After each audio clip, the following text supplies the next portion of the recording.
Okay, this is my solution for the problem that we did on Tuesday of week 2. And we started by looking at a ring, although our goal was to look at a plane of charge, specifically a disk.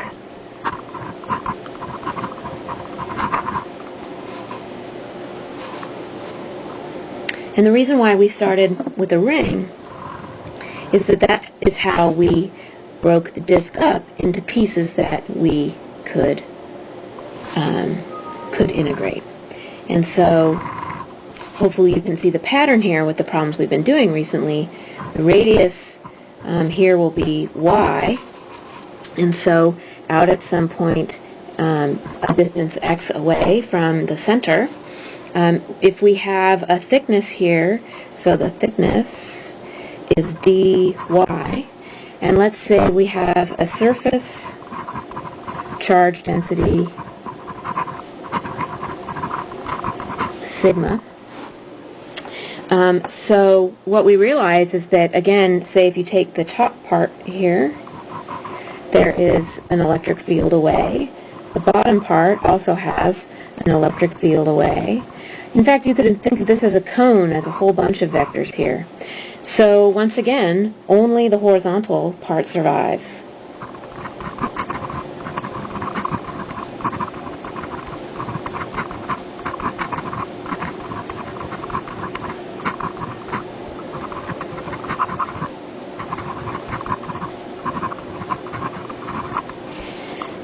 Okay, so if we take this whole ring, in fact, each little chunk of the ring I might consider, say this chunk, or this chunk, or this chunk, or this chunk. All of the little chunks are actually going to have the same field. Why? Because they contribute the same field, because they're all the same distance away from our point in question. And so I could write this as little pieces and then integrate down the ring, but I can see right away that it's actually the whole ring. And we said if you took this ring and you snipped it, you could stretch it out and make it into a rectangle that had the circumference of a circle, which is actually not r but y, circumference. This rectangle has the circumference as its base, and its height is dy. And so its total area is 2 pi y dy. If we multiply that by a sigma, charge per coulombs per meter squared, now we have a charge. So all we have to do is divide by the distance from the charge to the point, which is the square root of x squared plus y squared, put a k out front, and now we just want the component. We just want the horizontal component.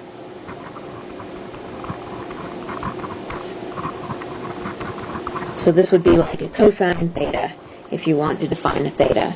And so it's x all over the square root of x squared plus y squared. Okay, so now what do I do? That's the electric field due to a ring. So now if I want, say, a disk that goes all the way out to some radius r, if I want a disk, then I would integrate little bits of ring. So I would go from k sigma 2 pi y dy divided by x squared plus y squared to the 3 halves, and y goes from 0 to the radius of the ring. And this actually isn't a very hard integral to do. It's the guess and check method works pretty well on this one. And because of how this is usually expressed, I'm going to express the k, remember, as the 1 over 4 pi epsilon naught. And so what I get here is I get sigma, let's see, sigma, oh, I forgot my x. I forgot the x. Put the x over here. So sigma times x times 2 pi divided by let's see, what am I doing here? Oh, yeah, right, okay. So I'm doing sigma 2 pi and an x divided by 4 pi epsilon naught, and I'm integrating from 0 to r, y dy, x squared plus y squared to the 3 halves.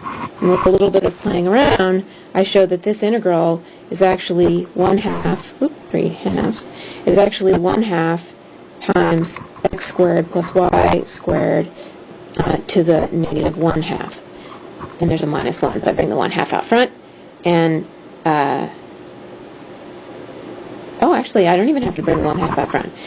Yeah, so I did a guess and check. So I bring the 1/2 out front, and then this will be to the minus 3 halves, and when I take the derivative of what's inside, I would get a 2y, which would cancel out with the 1/2. So I've done a guess and check. And this is indeed the integral.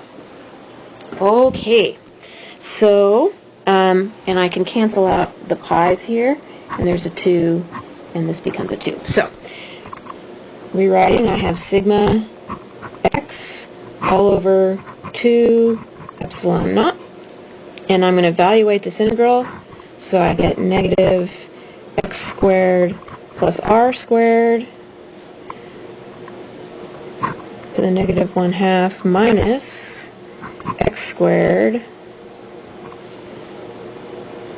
minus a negative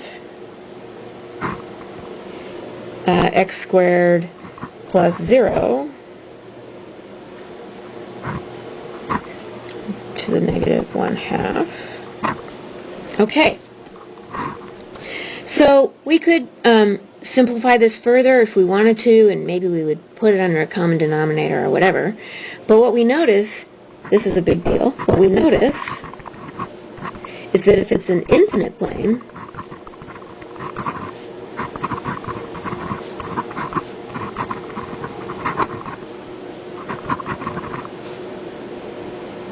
then we let r go to be infinity.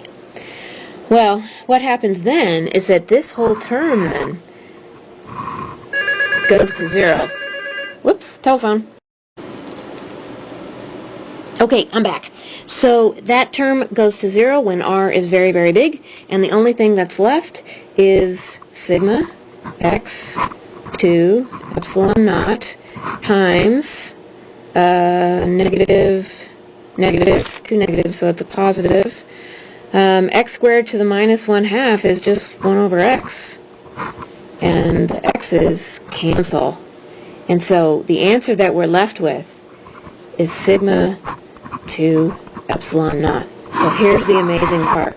It doesn't depend on x. Wow. In fact, a plane of charge that you're not very far away from is how we make a uniform field. So if we have an infinite plane of charge, those electric field vectors are the same, sigma over 2 epsilon naught, everywhere.